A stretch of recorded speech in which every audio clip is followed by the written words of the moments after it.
Ya, semakin panjang ya nampaknya, betul kata Presiden ke-7 Republik Indonesia Joko Widodo. Ini nampaknya setelah ijazah, skripsi, setelah ini kita nggak tahu apakah KTP, kemudian juga SIM, bahkan surat tanah ini juga akan dipersoalkan begitu. Kita akan langsung bahas pemirsa dengan narasumber yang sudah hadir di Apa Kabar Indonesia Malam. Pada malam hari ini sudah ada Bang Andi Aswan yang merupakan Wakil Ketua Umum Jokomania. Selamat malam Bang Andi. Malam Mbak Tiara, malam pemirsa TV One, sehat-sehat ya? Selalu. Alhamdulillah, baik di sebelahnya sudah ada Prof. Swaib Amiruddin yang merupakan Guru Besar Ilmu Politik dari Untirta. Selamat malam Prof. Swaib. Terima kasih sudah bergabung di Apa Kabar Indonesia Malam. Mungkin saya ke Bang Andi terlebih dahulu. Bang Andi, sebelum saya masuk ke persoalan skripsi ya, tudingan baru dari Roy Suryo CS ini. Saya mau tahu update dari pelaporan Pak Jokowi terhadap Roy Suryo CS berkaitan dengan pencemaran nama baik. Ini sudah sampai mana? Ya kalau udah sampai mana yang mengetahui itu adalah tim hukum beliau ya. Tapi itu terus berjalan ya. Jadi jelas Polda Metro Jaya ini sedang mengumpulkan bukti-bukti, kan sudah 29 orang yang diperiksa. Betul. Kemungkinan juga nanti akan bertambah kalau diperlukan. Dan juga bukti-bukti yang mendukung itu memperkuat kembali misalnya ya. Bukti-bukti yang sudah diterima dari Puslapor gitu kan. Nah, ini nanti akan dikumpulkan dan diamati cermat oleh para penyidik ya.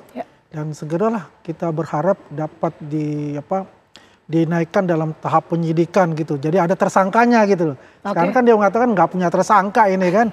Baru kita dipanggil-panggil aja kan begitu. Kan ibarat seperti menantang gitu mereka itu. Ya kita lihat aja Mbak Tiara nanti. Baik, selesai permasalahan ijazah. Sekalipun belum 100% ya sebenarnya Bang ya. Ini masih kemudian ini menjadi polemik.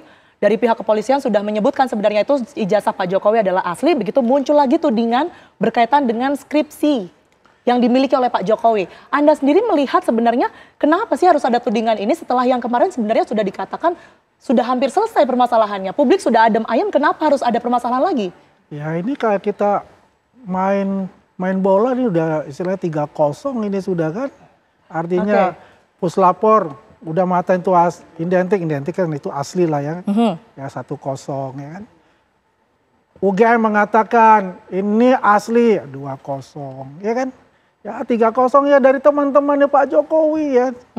Juga dari foto-foto yang diberikan kepada Puslapor dan sebagainya kan itu sudah menjelaskan untuk itu. Nah sekarang dicari nih.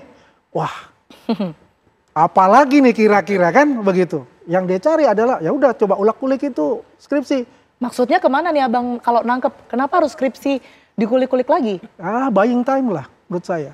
Ya kan? Ini kan udah nanti hampir selesai gitu kan. Wah diperpanjang lagi nih. Kayak buying time gitu loh. Ya artinya ada dalam diri mereka itu. Wah ini sudah resah nih, sudah was-was nih semua ya kan. Buying time goalsnya nanti maunya apa? Ya buying time ya akan panjang nih permainan, episodenya akan bertambah gitu loh. Tujuannya? Ya tujuannya ya itulah. Kita mesti melihat nih apa sih sebetulnya maksud dan tujuan mereka. Kalau kita tanya mereka nggak tahu maksud tujuan itu sebetulnya. Yang saya khawatirkan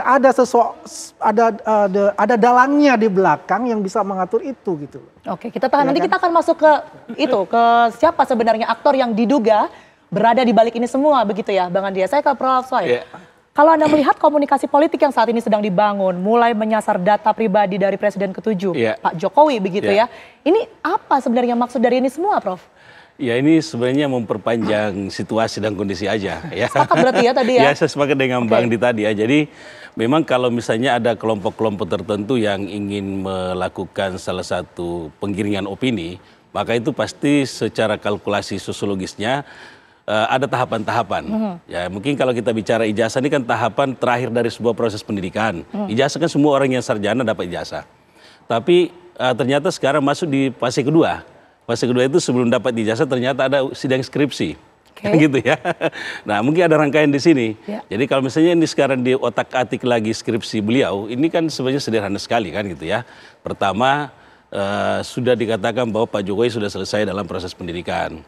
Kemudian mungkin yang harus didorong adalah apakah pembimbingnya saat itu tahu ya kan gitu bahwa Pak Jokowi sudah sidang dan sudah di ACC kan begitu ya sebenarnya ya itu. Nah kalau misalnya orangnya sudah diwisuda apalagi di yudisium itu pasti secara otomatis dia sudah melalui proses bimbingan dan juga sidang Yang gitu, kalau kita atiknya. Nah, berkaitan dengan apakah skripsi ini dianggap ada masalah, ya menurut yang melaporkan ada masalah sebenarnya kan gitu ya, ada masalah. Tetapi yang ingin saya garis bawah di sini, ketika kita ingin menggiring sebuah opini ini, ya sebenarnya jangan di luar panggung sebenarnya, jangan di luar kampus.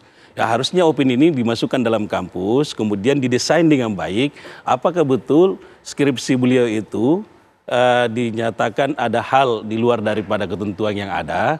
Nah, kalau misalnya ada ketentuan yang ada di luar dari itu, maka pasti ada hal-hal yang mungkin yang itu harus bisa dipersoalkan. Kayak gitu. Ini kan masalahnya digiring keluar, lalu dipersoalkan di luar.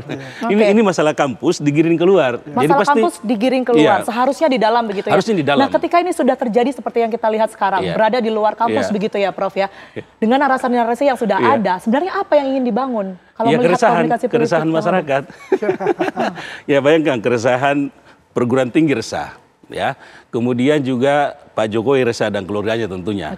Kelompok-kelompok yang ada di lingkaran Pak Jokowi juga resah. Mungkin juga kelompok yang melaporkan juga sekarang juga mungkin akan menghadapi situasi juga ada keresahan di situ. Kan gitu ya, ada keresahan-keresahan yang dialami juga semua kelompok ini. Nah, kalau menurut saya kalau keresahan ini diperbesar terus, harusnya pendekatan struktural yang harus digunakan. Ya, jangan dibangun opininya di luar, karena masyarakat itu kalau misalnya membaca, pasti dia anggap bahwa kalau berulang-ulang kali dibaca, dalam teori sosiologi mengatakan ada namanya lembaga sosial, maka itu akan terlembagakan seolah-olah itu menjadi benar. Gitu masalahnya kan gitu. Padahal ini pertarungannya kan di struktural, bukan di kultural, bukan di luar. Nah, saya sih berharap persoalan ini bagi yang melaporkan maupun yang terlaporkan harusnya mungkin masuk di dalam ranah birokrasi kampus. Ya, karena yang bisa menyelesaikan persoalan ini kan birokrasi kampus, bukan opini publik kan gitu. Karena kalau opini digiring kemana-mana, bukan cuma opini yang di masyarakat Indonesia, mungkin juga bisa di luar ya akan mengkonsumsi karena media sosial kita kan berkembang terus-menerus gitu loh, gitu Mbak. Oke, baik. Tapi kan kalau dari UGM sendiri, kalau kita bawa lagi ke dalam ya, sebenarnya Prof ini kan UGM juga sudah menyebutkan bahwa ijazah Pak Jokowi ini adalah asli begitu ya. Ya, ijazah itu kan ujung dari sebuah proses pendidikan. Nah, sekarang kan yang dipersoalkan lagi adalah proses untuk mendapatkan ijazah. Ya kan gitu. Bisa saja nanti selesai skripsi mungkin juga absensi juga akan didorong kan gitu. Apakah betul beliau masuk kuliah apa tidak kan gitu lah bisa jadi. Baik. Kalau toh seperti yang dikatakan oleh Prof Sohaib tadi, yang ingin dibangun ini sebenarnya hanya keresahan saja atau mungkin mentok-mentok ingin menjatuhkan citra dari Pak Jokowi. Kenapa baru dilakukan saat ini, Prof? Bukan pada saat menjabat dulu sebagai presiden? Nah, itu Bang Ade yang bisa jawab. Tapi mungkin ada dua poin yang saya ingin lihat di sini ya. Yang pertama, Pak Jokowi adalah termasuk orang yang pernah berkuasa selama 10 tahun. Dan beliau itu juga punya secara barisan kultural sangat kuat ya. Ada Jokowi mania, kemudian ada Projo, kemudian ada simpatisan beliau yang saya kira sekarang masih solid. Kan gitu ya. Jadi dianggap ini kayaknya masih kuat nih posisinya. Kan gitu. Nah, coba kita lihat sekarang ini dengan penggiringan opini yang sangat kuat, juga kan kelompok-kelompok beliau juga mulai muncul kan sekarang ini, mulai muncul untuk melakukan pembelaan, tanda kutip ya. Pembelaan dalam hal ini bukan sekedar untuk membela mati-matian bahwa hitam putih, tapi dalam hal ini membela kemanusiaannya yang dibela. Bahwa semua manusia secara hak asasi itu penting dibela. Nah, Pak Jokowi sekarang mungkin pada masa duduk di pemerintahan ada dua yang kuat di sana. Beliau kuat di strukturalnya dan kuat di barisan kulturalnya. Jadi mungkin sekarang ini sudah kembali ke masyarakat. Oh, kayaknya ini tinggal berhadapan dengan masyarakat kulturalnya Pak Jokowi. Yang sekarang kita lihat tiap hari kan gitu ya. Tiap hari kita lihat bahwa barisan-barisan kulturalnya beliau yang datang membela kemanusiaannya kalau saya melihat di sini. Bukan masalah kasusnya yang dibela, tapi bicara hak asasi, bicara prinsip-prinsip kemanusiaan bahwa semua warga negara punya hak yang sama dalam hal pembelaan secara kemanusiaan gitu. Saya kira itu yang dari saya lihat. Oke, Bang Adi, mungkin bisa ditambahkan kenapa baru sekarang ini dipersoalkan padahal 2 periode Pak Jokowi ini menjabat sebagai presiden.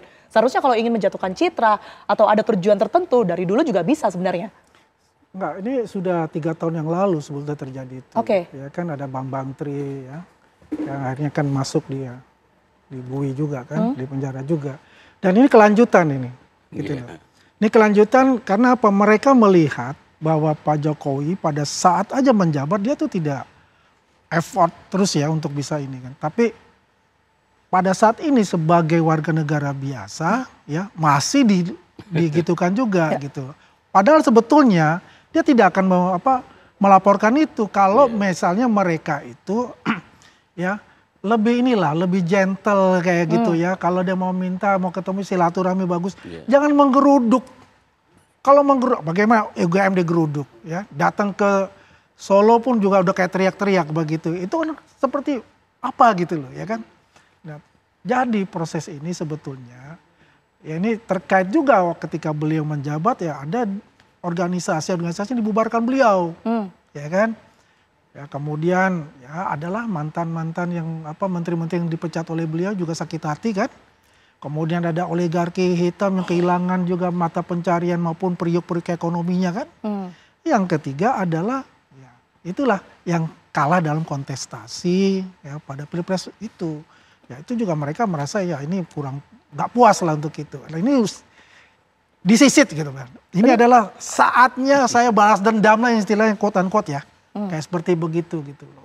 Sebentar, berarti artinya pihak-pihak yang tadi Anda sebutkan ini baru dugaankah atau memang dari pihak Pak Jokowi atau dari Jokowi Mania sendiri sudah mengantongi sebenarnya bukti-bukti tersebut. Tapi ditahan ya Bang ya, usai jeda kita akan kembali sesaat lagi untuk Anda pemirsa. Anda kembali di Apa Kabar Indonesia Malam, pemirsa kita akan lanjutkan dialog pada malam hari ini. Saya akan langsung ke Bang Andi. Bang Andi tadi sudah menyebutkan sejumlah pihak yang diduga begitu ya Bang ya. Ini menjadi dalang di balik ini semua. Tapi sebenarnya ini tuh lebih ke ada segerombolan pihak yang kemudian sengaja melakukan penyerangan tanda kutip. Atau memang agenda untuk kemudian bisa dikatakan tetap berada di dalam pemerintahan begitu Bang Andi? Wah ini menarik juga ini. Ya, kalau yang terjadi kalau kita lihat itu ya kita ikuti aja lah prosedur untuk itu ya apa yang ada gitu kan. Kalau misalnya saya sebutkan tadi tiga itu, ya itulah yang terjadi gitu loh. Waktu zaman Pak Jokowi aja presiden sudah digoreng-goreng, kemudian setelah selesai pun makin kencang dia goreng-gorengannya itu. Jadi yang kalau kita lihat udahlah dipercepat aja ini proses ya biar terang benderang. Kalau dia mau melaporkan yang namanya skripsinya, buat LP baru, Bang Rismon itu. Sudah mengantongi bukti-bukti juga untuk menjawab kalau dia mengatakan dia mau laporkan aja. Orang Pak Jokowinya santai-santai aja. Ya, kalau kita bilang orang Betawi ini, lu jual, aneh beli. Kan begitu istilahnya kan. Tapi artinya Pak Jokowi sekarang artinya sudah tahu dong sebenarnya ini isunya dari siapa begitu yang menghembuskan? Sudah tahu lah, pasti beliau tahu untuk itu. Tapi kan beliau kan negarawan, ya kan. Beliau melihat situasi ini bagaimana ya dihadapi oleh beliau sendiri, kan begitu. Termasuk Jokowi Mania sendiri juga tahu berarti. Ya kita ini adalah mendukung yang benar-benar yang mendukung kebenaran itu. Dan kita melihat bahwa itu adalah benar gitu loh. Ya gampang saja. Tadi kan ijazah, sekarang mau ganti dengan skripsi. Nanti dia ganti dengan buku pernikahan Pak Jokowi. Ya nanti lagi suratannya Pak Jokowi. Kan kayak begitu itu udah nyasar kemana-mana. Itu kita bisa menebak bahwa dia itu dalam diri mereka ini ya sudah rada resah gitu loh. Waduh, gue bisa terpidana nih nantinya kayak begitu kan. Ya, tadi intinya adalah yuk kita dukung penuh apa yang dilakukan oleh Polda Metro Jaya dalam penyelidikan ini, nanti meningkat jadi penyidikan, kemudian jadi proses justisinya kan langsung di pengadilan terbuka lah semua. Kalau dia minta mereka mau ya pemeriksaan secara terbuka, silakan saja diajukan ke Polda Metro Jaya. Saya rasa itu akan diterima. Tapi seperti yang tadi dikatakan oleh Prof. Waib begitu ya. Ini kan isu yang terus digaungkan, isu yang digoreng terus-menerus ini bisa mengubah persepsi ini menjadi seolah-olah benar begitu Bang. Ini bukannya merugikan Pak Jokowi. Nah, ini kan post-truth ini semuanya apa yang dikatakan bohong itu ya. Palsu. Ya tukang nasi uduk, ya tukang gorengan. Kalau kita tanya ijazah Pak Jokowi apa? Palsu. Dia tahu nggak? Kan nggak tahu. Karena apa? Itulah kekuatan dari medsos itu. Dan ini kekuatan itu mereka itu kekuatan itu. Dia hajar terus itu. Ya, bagaimana merubah opini publik? Ya, apa yang dikatakan Pak Prof tadi untuk membuat kegaduhan di negeri ini. Ini masalahnya ini. Dan tugas kita adalah memberikan informasi yang balance kepada masyarakat. Ya. Kenapa nggak ditunjukin sekalian Bang? Ini Jokowi ijazah Jokowi asli ataupun juga skripsi yang asli begitu? Kita tunjukin aja begini. Mereka akan cari-cari. Itu gambarnya tuh nggak ada tuh stempelnya gitu. Ya fotonya hitam tuh stempelnya nggak ada. Wah ini foto kedua nih tempelan ini misal. Kan akan begitu. Dia akan mencari-cari lah. Ya. Akan mencari-cari bagaimana ini bisa jadikan pintu masuk untuk menjatuhkan Jokowi. Oke, saya ke Prof. Prof, Ya. ini kalau melihat tipikalnya orang Indonesia begitu ya Prof Iya, ya. iya. Ini kan nampaknya suka sekali dengan isu-isu yang seperti ini. Ada yang terzolimi, kemudian ada pihak-pihak yang kemudian itu nyecer isu Iya. atau menggoreng isu ini sendiri. Apa yang bisa didapatkan oleh Pak Jokowi dengan adanya isu ini? Apakah ada keuntungan atau dampak tertentu yang bisa didapatkan, kepercayaan masyarakat misalnya? Sebenarnya gini Mbak, kalau isu ini kalau kita bicara keuntungan ya pasti yang untung adalah orang yang menghembuskan isu ini lalu mendapatkan apa namanya pendukung yang banyak itu yang menang. Ya sebenarnya gitu ya kalau kita kalkulasi opini. Tapi saya melihat bahwa dalam konteks ini Pak Jokowi merasa memang selalu mengatakan bahwa saya direndahkan ya. Tetapi kalau menurut saya Pak Jokowi tidak pernah merasa bahwa ini hal yang betul-betul apa ya menjatuhkan martabatnya, tapi tidak pernah melawan ya. Tidak pernah melawan di sini. Tapi yang ingin saya sampaikan bahwa apakah dengan kegaduhan sekarang ini apakah masyarakat ini akan memberikan empati? Ya memang masyarakat kita suka begitu. Kalau misalnya menikmati itu ya, Prof ya? Ya, oh ternyata biasanya ketika sudah terbukti ternyata tidak terjadi, nah itu baru muncul rasa empati yang muncul di sana. Masyarakat kita biasanya begitu. Nah kalau misalnya dalam situasi ini kan terlalu politis ya, ini kalau saya melihat politisnya, kalau misalnya secara politis dibawa ke empati masyarakat, kayaknya agak sulit. Tapi kalau kita mengatakan bahwa ada empati kepada kelompok-kelompoknya sendiri, komunitas-komunitasnya mungkin itu terjadi. Nah empati yang muncul sekarang ini sebenarnya kan sudah ada kelompok-kelompok dari Pak Jokowi kan datang menyampaikan bahwa kami pasang badan berkaitan dengan isu yang terjadi pada Pak Jokowi. Nah isu sekarang ini kan ya itulah saya setuju dengan Mbak Nita sudah ditunjukkan ternyata dia mencari lagi hal lain kan gitu ya. Nah saya kira tetap cari celah untuk salahnya Pak Jokowi begitu. Ya. Pertama salahnya dicari, yang kedua momentumnya untuk bagaimana memperpanjang skenario sinetron ini. Ya kan gitu. Kita nggak tahu ini kira-kira berapa episode ya. Berapa episode dan mungkin bisa terjadi beberapa bulan lagi ke depan. Kan gitu. Nah saya setuju dengan Mbak Andi tadi, mungkin ada by design yang orang-orang yang akan mengambil keuntungan di negara kita ini, tanda petik ya saya menyebut begitu, baru stop di sana. Kan gitu ya, ada satu target yang ingin dia capai, ada satu target yang ingin dia lumpuhkan kalau bahasa harinya ya. Nah disitulah baru dia mengambil keuntungan itu.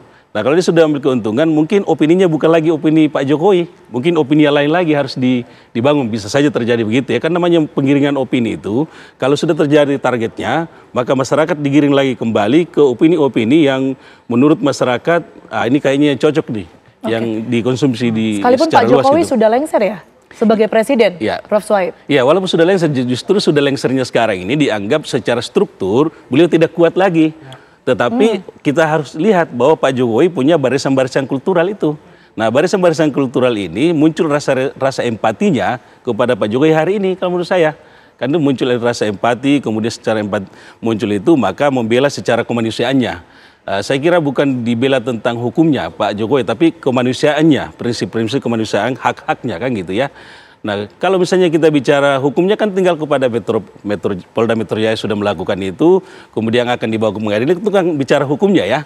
Ini masalah kemanusiaannya ini, kok digiring terus nih. Ini beliau sudah selesai jadi presiden, harusnya istirahat, kok digiring opininya kan gitu loh. Nah inilah yang harus dilihat, apa sih sebenarnya yang terjadi, tiba-tiba muncul kelompok-kelompok tertentu, tanda petik ini, yang mempermasalahkan berkaitan dengan ijazah, skripsi, dan macam-macam berkaitan dengan Pak Jokowi itu. Nah kalau kita tanya siapa yang bisa menjawab, ya kembali kepada yang memperkarakan itu, yang membawa masalah itu gitu. Oke. Kalau kita lihat kan ini Pak Jokowi menanggapinya dengan santai begitu ya Prof Suhaib ya. Kalau tadi menyimak apa yang sudah dijelaskan oleh Prof, sebenarnya yang mendapatkan dampak positif ini justru mereka yang kemudian melemparkan isu. Tapi dengan jawaban santai dari Pak Jokowi ini, apa komunikasi politik yang kemudian ini akan sengaja dibangun atau dibentuk? Pak Jokowi, kalau saya lihat secara sosiologis, beliau itu sudah merasa bahwa sudahlah saya ini bapak bangsa, ya kan, mau menampakkan itu, mau menampakkan kepada semua elemen bangsa bahwa ketika ada persoalan yang kita dihadapi, maka kalau itu tidak tidak mengarah ke hal-hal yang sangat prinsipil ya, dan ya walaupun juga mengarah kepada prinsipil sekali karena ijazah kan gitu, tapi beliau menanggapi bahwa kita harus membangun negeri ini secara bersama-sama kan gitu ya. Kita harus menampakkan di negara kita bahwa kita punya nilai-nilai, ya punya semacam etika kan gitu. ya mungkin beliau menampakkan hal itu tidak emosional, sehingga orang-orang yang akan memperkarakan lagi berikutnya bukan lagi emosional yang dibangun, tapi mungkin bisa rasa udahlah selesailah sampai di sini gitu, karena Pak Jokowi juga menanggapinya tidak terlalu tidak terlalu serius gitu. Nah biasanya kan gitu. Jadi kalau opini dibangun kemudian tidak ditanggapi secara serius, itu masyarakat juga akan melihat ini ternyata nggak ada reaksi nih. Nah ini sekarang ini reaksinya semakin menggeliat lagi karena masuk di barisan otak-atik skripsi itu, kan gitu. Baik. Nah, tapi Anda melihat tetap ada kekhawatiran dari Pak Jokowi? Saya sih pasti ada kekhawatiran dalam tataran bahwa pertama nama baik pastilah ya. Ya, yang kedua mungkin keluarganya juga merasa, waduh ini keluarga saya tidak enak nih. Mungkin di masyarakat akan diperlakukan sesuai dengan opini yang ada. Ya, tapi saya rasa ya mudah-mudahan sih opini tidak terlalu lama gitu lagi ya. Tidak agak cepat gitu ya selesai, dan juga kita kembali bahwa Pak Jokowi dikembalikan juga prinsip-prinsip kemanusiaannya kan gitu ya. Dan saya rasa bahwa opini yang dibangun saat ini kalau menurut saya ini episode yang hampir kita tidak bisa baca selesainya kapan. Oke. Masih panjang nih ya berarti Prof ya kayaknya ya. Panjang, masih panjang. Drama Korea. Jadi Bang Andi, betul ya berarti Pak Jokowi ini sebenarnya di balik santainya ini sebenarnya juga khawatir juga berkaitan dengan citra itu tadi dan juga reputasi sebagai mantan presiden begitu. Ya tentu saja kalau kita ini sebagai manusia ya, kita tidak terlepas lah dari rasa-rasa seperti itu. Ya. Terutama kan apalagi beliau dengan mempunyai cucu-cucu beliau gitu kan. Ya itu pasti ada pengaruh secara manusiawi itu. Tapi beliau itu bukan orang yang pantang takut menghadapi semuanya itu, tidak. Beliau itu kan hadapi. Ya kan, apapun pun dia akan hadapi untuk itu. Karena yang penting bagi beliau itu adalah bahwa negara ini ya jangan sampai ya dibuatkan opini-opini ini yang merusak persatuan dan kesatuan Indonesia ini. Ya biar bagaimanapun banyaklah dari luar itu yang ingin melihat Indonesia ini terpecah-pecah gitu. Ya. Tapi kan kita kuat di bawah di bawah Undang-Undang Dasar 45 dan Bhinneka Tunggal Ika dan Garuda Pancasila. Mungkin tidak sih Bang Andi, tapi ini tuh isu ini dikelola begitu ya oleh baik itu Jokowi Mania atau Projo dan lain sebagainya untuk menaikkan popularitas dari Pak Jokowi. Ini kan pemikiran sesat itu seperti itu. Jadi nggak ada itu ya? Nggak ada untuk itu kan. Kita kan juga bagaimana kita turun untuk bisa membuktikan kepada masyarakat Indonesia apa yang dilakukan oleh mereka itu Roy Suryo dan CS itu adalah fitnah ya.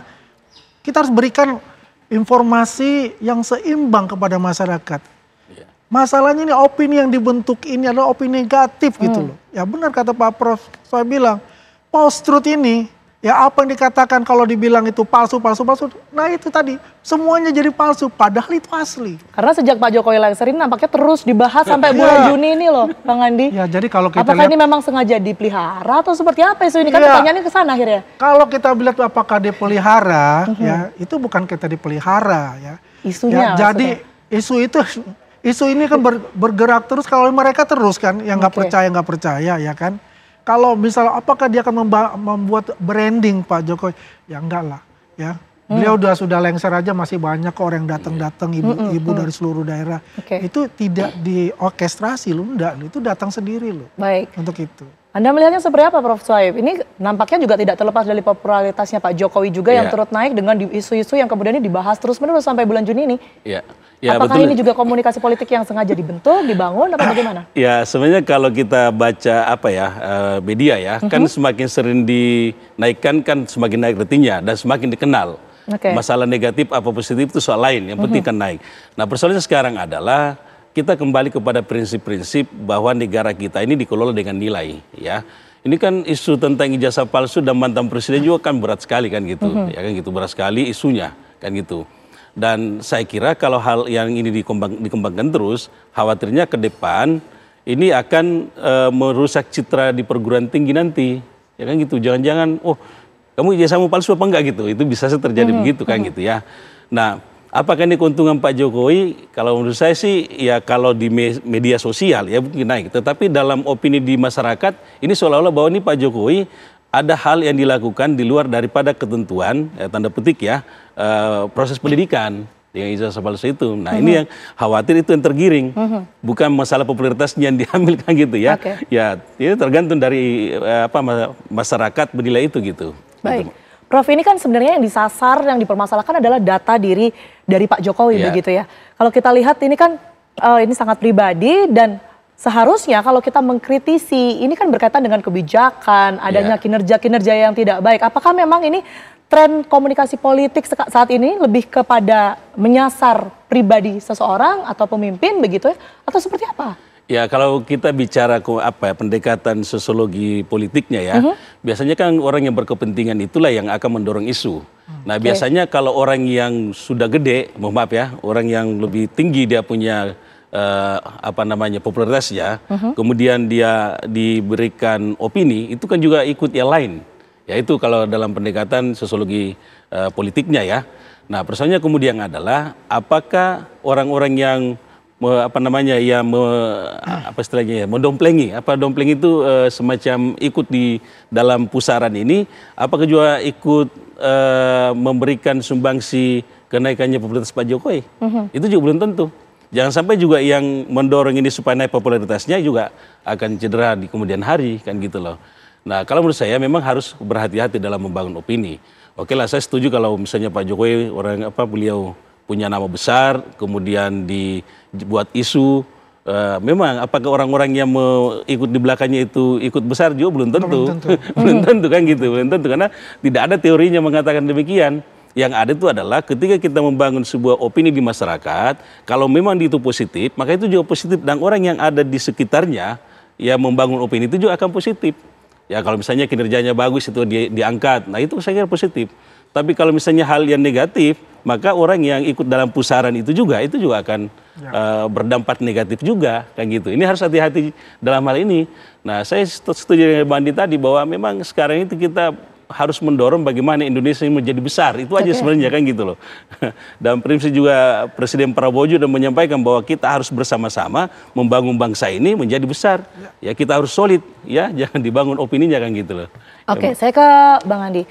Bang Andi, ini sebenarnya suasana kebatinan baik dari Pak Jokowi maupun orang-orang di sekitar Pak Jokowi ini sendiri seperti apa? Karena kita ketahui orang-orang seperti salah satunya ya, Bang Ali Mokhtar Ngabalin ini menyebutkan bahwa Roy Suryo ini sebenarnya mendapatkan proyek besar. Sudah mulai melempar semacam serangan-serangan balik begitu Bang ya. Ini sebenarnya terjadi seperti apa? Ya kalau bicara Bang Ngabalin mengatakan ada bohir atau apa. Ya kita ini aja lah, kita secara logika saja ini. Ini kan panjang itunya. Mereka bekerja nggak sih? Untuk menghidupi keluarganya kan gitu. Ya kan? Pasti ya mungkin aja ada supporting gitu ya. Tapi ini kan dugaan ya. Belum bisa dibuktikan untuk itu gitu. Tapi yang jelas intinya itu adalah ya saya mengutip kata-kata Pak Arianto, ya kan? Penasihat Kapolri. Ada invisible hand yang bermain di kasusnya ijazah Pak Jokowi ini. Nah, siapa invisible hand itu? Yuk kita sama-sama cari siapa invisible hand itu ya kan. Tapi artinya itu tadi saya setuju Pak Soeb. Bangun kesatuan dan persatuan kita, itulah intinya. Karena kita ini mau diadu domba. Baik dari luar maupun dari proksinya yang ada di dalam negeri gitu loh. Itu yang kita harus perkuat gitu loh. Sasaran tembaknya apa? Yang ingin mengacaukan program-program Astacita dari Pak Prabowo Subianto. Coba lihat. Mereka tidak rela melihat Indonesia itu maju ke depan. Kita menang aja dalam bola kemarin itu aja udah banyak yang nesu-nesu tuh kan. Negara-negara lain kan udah, karena itu udah satu capaian prestasi kita. Gitu. Baik, kita akan kawal sama-sama ya tentunya ya Bang. Sekalipun ini menjadi drama panjang, belum selesai, baru selesai ijazah tumbuh lagi ke skripsi begitu ya, kita tetap kawal. Semoga bisa membuka terang benderang mungkin begitu apa yang kemudian ini menjadi pertanyaan publik dan juga tentunya dugaan-dugaan dari Bang Andi tadi ya begitu ya. Terima kasih Bang Andi sudah hadir dan juga Prof. Swaib sudah hadir di Apa Kabar Indonesia Malam. Sehat selalu semuanya.